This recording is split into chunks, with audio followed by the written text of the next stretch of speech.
Hello everybody, I am Scuttles, welcome back to some more Jurassic World Evolution 2 news.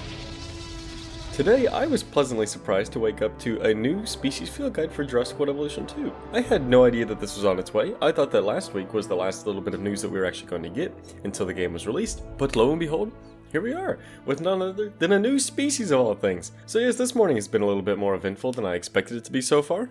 Anyways, with that being said, today we have the Cryolophosaurus, or the Cryolophosaurus, however you want to pronounce it. Cryolophosaurus. Either way, this name apparently means frozen crested lizard, which just sounds like a pretty sweet name if you ask me.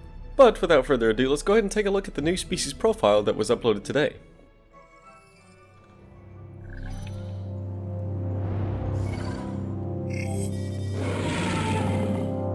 Cryolophosaurus was Antarctica's apex predator. A powerful hunter.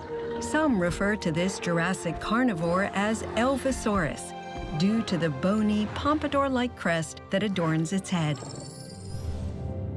Alrighty, so the first thing that we're able to take a look at is a video of about 3 of them being released from a hatchery. There could be more on the other side that we just can't see, but I'm pretty sure it's just a group of 3 of them. Now, if you've played any other sort of dinosaur games, then the first thing that you might have noticed, sort of like myself, is that this obviously looks much larger than the Cryolophosaurus from Primal Carnage Extinction. In that game, the Cryolophosaurus was actually a very small little creature, but I guess then again, the Dilophosaurus is also a lot smaller in Primal Carnage than it is here in the whole Jurassic Park franchise canon stuff, whatever you want to call that.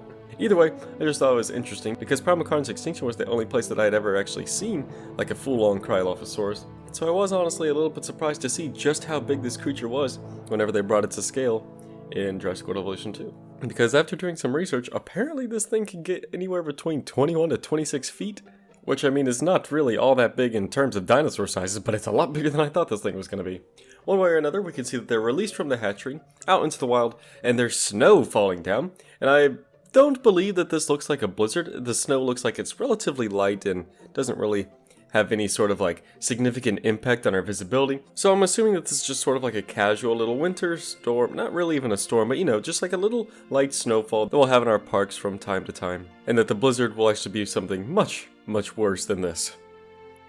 In the next shot, we can see that the snow has let up and that there are 2 of them actually kind of circling one another, and they kind of appear to be doing some sort of display. And this, to me personally, is sort of reminiscent of the Dilophosaurus scene in the Jurassic Park book. If you have no idea what I'm talking about, there's this chapter in the Jurassic Park book, and spoilers by the way, in case you actually want to read the book, because it's not just like the movie.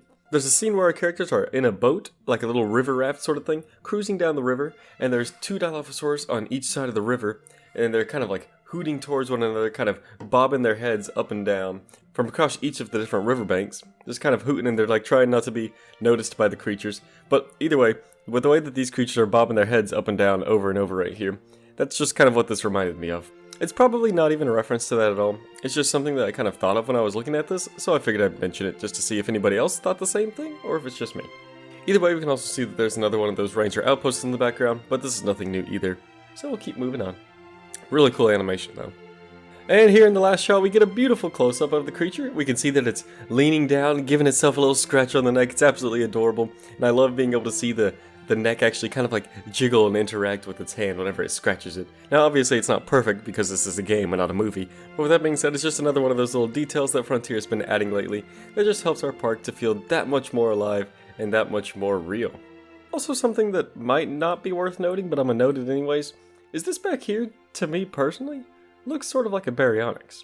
I could be wrong, but this overall body shape and color of this thing reminds me of a baryonyx, which is interesting. Frontier says that this Cryolophosaurus is not going to be very social.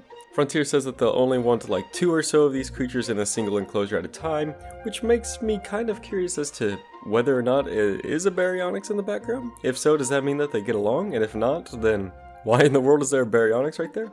Either way, it might not even be a baryonyx, but I just think it kind of looks a bit more like a baryonyx than any of the other creatures in this shot, so maybe I'm wrong, but I just am going to point that out. Peeking through the trees in the background, we can also see a viewing platform, But that's really about it. There's nothing too much else to take away from this one. It's an awesome creature. I was not expecting to see this species field guide at all today, so it's also a pleasant surprise. It's big, it's scary, it has sharp teeth, and it's everything that you could want for a Jurassic Park game. And that is actually going to be it for today, folks. Thank you so much for watching. I hope you enjoyed this video. I hope you're just as surprised as I was, because this is awesome. And I was not expecting to get anything, but I've already said that like 3 or 4 times, so we won't say it again. Anyways, we thank you so much for choosing Scuttles content as your go-to place to get all the Jurassic World Evolution 2 content that your little heart desires.